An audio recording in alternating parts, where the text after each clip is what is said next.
Considere uma planilha Excel onde as células A1 até A5 contêm respectivamente os valores 8, 5, 7, 3 e 4.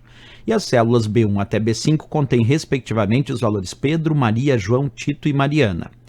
Dado que a fórmula igual PROC-V, abre parênteses, maior, abre parênteses, A1, 2 pontos, A5, ponto e vírgula 1, fecha parênteses, ponto e vírgula 1, 2 pontos, B5, ponto e vírgula 2, ponto e vírgula falso, foi digitada na célula B7, assinale o valor exibido nessa célula.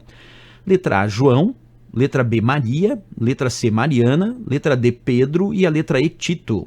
E aí, pessoal, qual dessas alternativas é a correta? Então vem comigo aqui para ajudar a responder nessa questão. Se vocês observarem, o que eu fiz agora foi construir a planilha que ele indicou. Ele disse que da célula A1 até A5 nós tínhamos valores, que estão aqui 8, 5, 7, 3 e 4, e de B1 até B5 tinham alguns nomes ali, como Pedro, Maria, João, Tito e Mariana. Bem, pessoal, resolvendo essa função PROC-V. A função PROC-V é uma função de procura vertical, onde o primeiro argumento da função PROC-V, que aqui eu destaquei em vermelho e que tem uma função maior, o primeiro argumento é o valor que eu desejo procurar.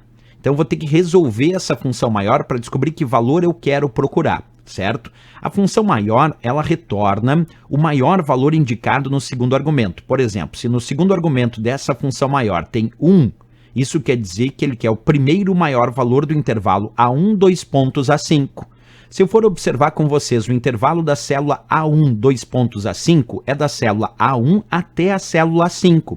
Esse é o intervalo A1, 2 pontos, A5. Isso porque 2 pontos significa intervalo e A1, 2 pontos, A5 significa de A1 até A5, que eu destaquei ali em vermelho.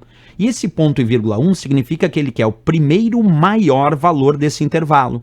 O primeiro maior valor desse intervalo é o 8. Portanto, aqui nós acabamos de descobrir que 8 é o valor procurado. Então, vou destacar por enquanto só o 8. Agora, observa, onde é que eu tenho que procurar esse 8? Eu tenho que procurar esse 8 na primeira coluna do intervalo que está no segundo argumento, porque o segundo argumento é o intervalo de dados onde eu faço a procura.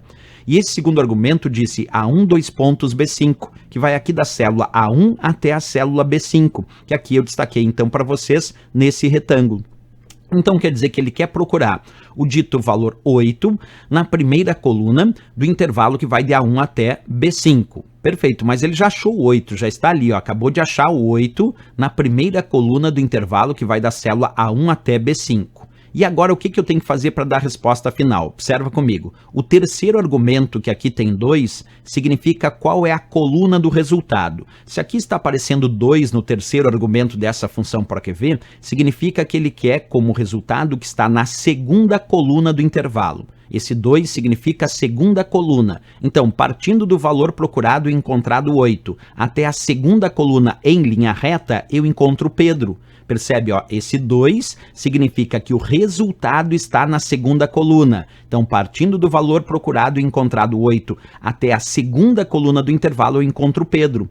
E aí a resposta final já é Pedro para nossa questão. Até já vou marcar ali que a resposta já é Pedro.